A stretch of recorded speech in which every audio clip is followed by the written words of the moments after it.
नमस्कार दोस्तों, मैं शेखर फिर से आपका स्वागत करता हूं। और आज हम अजंता की गुफाएं, जो अजंता में गुफाएं हैं उनका अध्ययन करेंगे, क्योंकि ये एसएससी जीडी हुआ, एसएससी सीजीएल हुआ, UP special, MP special, Rajasthan special, Uttarakhand special, mostly जितने भी स्टेट स्पेशल एग्ज़ाम्स हैं और एसएससी के एग्ज़ाम हैं, उनके एग्ज़ाम्स में मोस्टली अजंता और एलोरा की गुफाओं से क्वेश्चन बनते ही रहते हैं। तो नॉर्मली तो हम केवल इतना पढ़ते हैं कि अजंता की गुफाएं महाराष्ट्र में स्थित हैं, गुप्त काल, गुप्त वंश में बनाई गई हैं और बौद्ध धर्म पर आधारित हैं। लेकिन आजकल एग्ज़ाम में इनसे भी और ज़्यादा डिटेल्स में क्वेश्चन आ रहे हैं। जैसे अभी दिल्ली पुलिस का जब एग्ज़ाम हुआ था तो बहुत डिटेल्स में क्वेश्चन बने थे। तो एक बहुत छोटी सी वीडियो होगी और इस वीडियो को देखने के बाद आप अजंता की गुफाओं से कोई भी क्वेश्चन आएगा तो वो गलत नहीं कर सकते हैं। तो आइए शुरू करते हैं। अजंता की गुफाएं स्थिति, अच्छा ये कहाँ पर स्थित है? महाराष्ट्र में औरंगाबाद। अच्छा, पहले उस डिस्ट्रिक्ट जिले का नाम था औरंगाबाद, अब वहाँ का नाम हो गया है संभाजी नगर। तो ये करंट अफेयर्स की न्यूज़ हो गई है। तो औरंगाबाद अब है संभाजी नगर के पास वाघोरा नदी, इसलिए मैंने इसे बॉक्स में बना दिया है। नदी इंपॉर्टेंट है। अजंता की केव्स, अजंता की जो गुफाएं हैं वो वाघोरा नदी के किनारे हैं। अच्छा, सिंपल है, गुफाएं हैं तो पहाड़ों को काट के बनाई होंगी। तो सिंपल, कौन से पहाड़ हैं वे? तो वो है सह्याद्री पर्वतमाला। सह्याद्री, शायद आपको पता होगा ना, भारत में पश्चिमी घाट, उसे सह्याद्री पर्वत श्रृंखला भी कहा जाता है। तो सह्याद्री या पश्चिमी घाट, तो महाराष्ट्र में औरंगाबाद या संभाजी नगर के पास वाघोरा नदी के किनारे सह्याद्री या पश्चिमी घाट की जो पहाड़ियां हैं उन्हें काट के बनाई गई हैं ये अजंता की गुफाएं। गुप्त वंश में, जो गुप्त वंश चला था उसके टाइम पे बनाई गई थी। और किस धर्म पर आधारित है? बौद्ध धर्म। ये बौद्ध धर्म को बिलोंग करती हैं। नेक्स्ट, कुल गुफाएं। अच्छा, टोटल नंबर ऑफ केव्स, कुल गुफाएं कितनी हैं?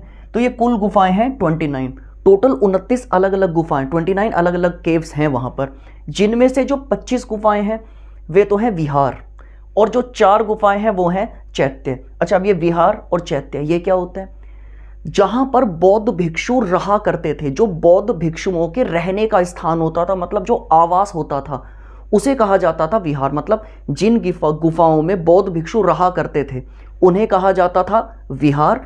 और जहां पर, अब सिंपल है, बौद्ध भिक्षु अगर रहेंगे तो पूजा वहां थोड़ी ना करेंगे, प्रार्थना स्थल कहीं और होगा।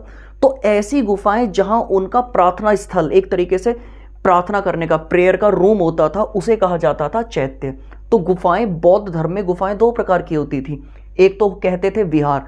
आजकल आप देखते होंगे ना, बहुत सारी कॉलोनीज बनती है जिनके नाम पे विहार के नाम पे रखे जाते हैं। ऋषभ विहार, शिव विहार, ये मतलब बहुत सारे विहार बनाए जाते हैं। तो सिंपल, विहार का मतलब होता है बौद्ध भिक्षुओं के रहने का स्थान। तो 25 है विहार और 4 है चैत्य। चैत्य का मतलब ऐसी गुफाएं जो प्रेयर रूम की तरह, मतलब प्रार्थना स्थल की तरह कार्य करती थी। नेक्स्ट, अच्छा, इनमें कुछ गुफाएं जो हैं वो बहुत इंपॉर्टेंट हैं। तो ये जो गुफा नंबर 19 है, यहाँ पर नाग राजा और उनकी पत्नी को एक मूर्ति के रूप में दिखाया गया है। तो गुफा नंबर 19 किस लिए फेमस है? क्योंकि यहाँ पर नाग राजा और उनकी पत्नी जो हैं उनको दिखाया गया है। फिर गुफा नंबर 26, जो गौतम बुद्ध का महापरिनिर्वाण था। ठीक है, महापरिनिर्वाण की घटना बहुत इंपॉर्टेंट है। जब बौद्ध धर्म के बारे में पढ़ेंगे तब बहुत डिटेल्स में चर्चा करेंगे इसके बारे में।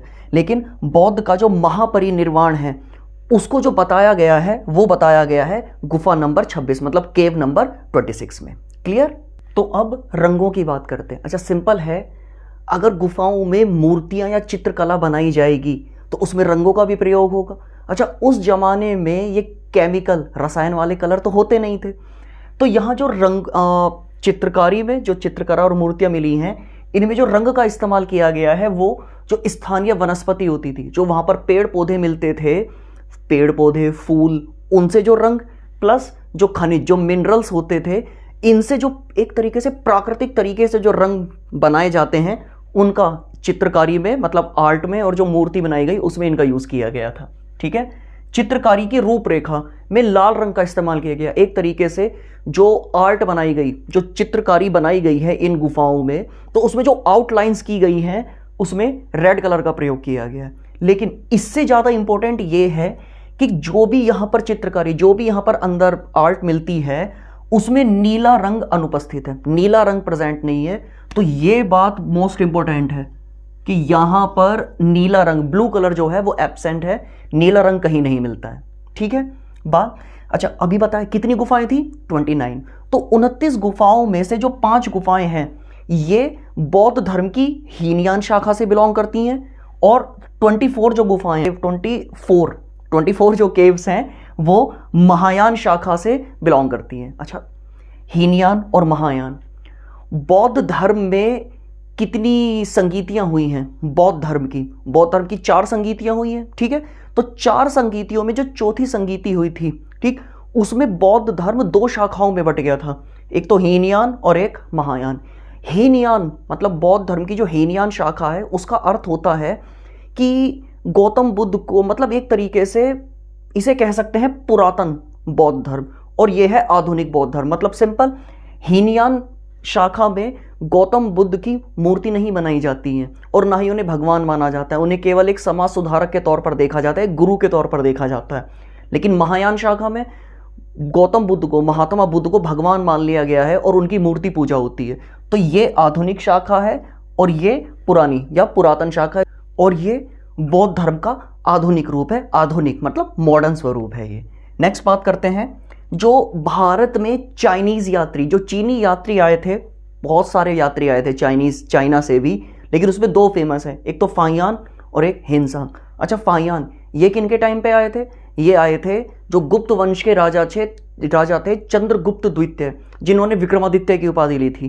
तो चंद्रगुप्त द्वितीय या विक्रमादित्य के टाइम पे चीनी यात्री फाहियान आया था, और हिनसांग जो वर्धन वंश, ठीक, वर्धन वंश के राजा थे हर्षवर्धन, उनके टाइम पे ये चाइनीज यात्री आया था हिनसांग।